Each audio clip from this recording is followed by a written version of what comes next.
Bharat Bangladesh match AFC Asian cup বাছাইয়ের যে ম্যাচটি আগামীকাল মুখোমুখি হবে বাংলাদেশ ভারতের বিপক্ষে শিলংয়ের জওহরলাল নেহেরু স্টেডিয়ামে। এই ম্যাচটিকে ঘিরে কিন্তু এক ধরনের উচ্ছ্বাস উত্তাপ শুরু হয়েছে, দর্শকদের চেয়েও বেশি উত্তাপটা খেলোয়াড়দের মধ্যে। ম্যাচ পূর্ববর্তী সংবাদ সম্মেলনে কিছুক্ষণ আগে কথা বলেছেন বাংলাদেশ দলের অধিনায়ক জামাল ভুঁইয়া। তিনি জানিয়েছেন যে এই ম্যাচে তারা বেশ চাপে রয়েছে, কিন্তু এই চাপটাকে তারা খুব স্বাভাবিক এবং ঠান্ডা মাথায় নিচ্ছেন। দলে যোগ হয়েছে নতুন সেন্সেশন হামজা চৌধুরী, কিন্তু তারপরও বাংলাদেশ দল খুব ধীর স্থিরভাবে এই ম্যাচটিকে নিয়ে প্ল্যান করছে, খুব পরিকল্পিতভাবে তার ম্যাচটি প্ল্যান করছে। এবং একটা কথা যেমন বলেছেন যে আপনি যখন আপনার বড় ভাইয়ের সঙ্গে খেলতে নামবেন তখন আপনি যাবেন জিততে। বাংলাদেশও ঠিক তাই, ভারত বড় ভাই তাদের এগেন্স্ট খেলতে নামছে আগামীকাল।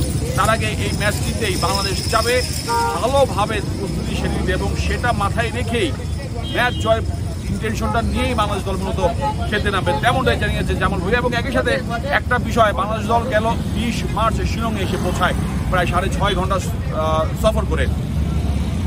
এরপর কিন্তু শিলংয়ে আসার পর থেকে কিন্তু বাংলাদেশ দলের হোটেল থেকে শুরু করে ফিল্ড, যে মাঠে অনুশীলন করা হয় টার্ফ, খেলা কিন্তু হবে মূলত ঘাসের মাঠে, কিন্তু বাংলাদেশ দল অনুশীলন করছে টার্ফের মাঠে, যার ফলে অনুশীলনের ঘাটতির বিষয়টা রয়েছে। এবং সেটা কিন্তু গতকাল দলের ম্যানেজার আমির খান জানিয়েছেন, এবং আজকেও কিন্তু আলোচনা সংবাদ সম্মেলনে কোচ হ্যাভিয়ার ক্যাবরেরাও বলেছেন। এবং এই বিষয়টাকে কিন্তু উনি এখন আর চিন্তা করছেন না, আগামীকালকে ম্যাচ নিয়ে তার বেশি ফোকাস এবং সেটার দিকে বেশি মনোযোগ।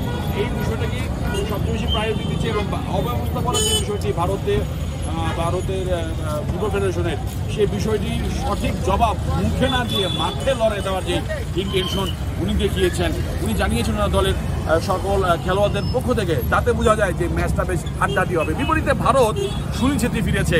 সুনীল ছেত্রী ছাড়া ভারত 12টি ম্যাচ খেলেছে, 7টিতে হেরেছে, 18টি গোল হজম করেছে, 4টি গোল দিয়েছে।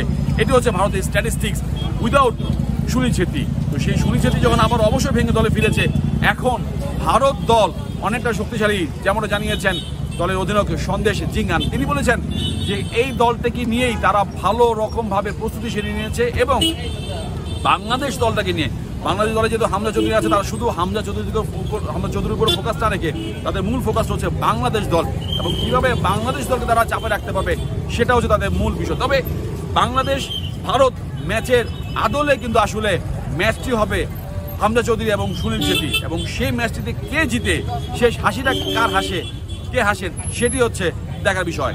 মোহাম্মদ হাসিব, দীপ্ত স্পোর্টস, শিলং, ভারত। দেশ জুড়ে তোলপাড় ওয়ালটন ফ্রিজ কিনে আপনিও হয়ে যেতে পারেন মিলেনিয়ার।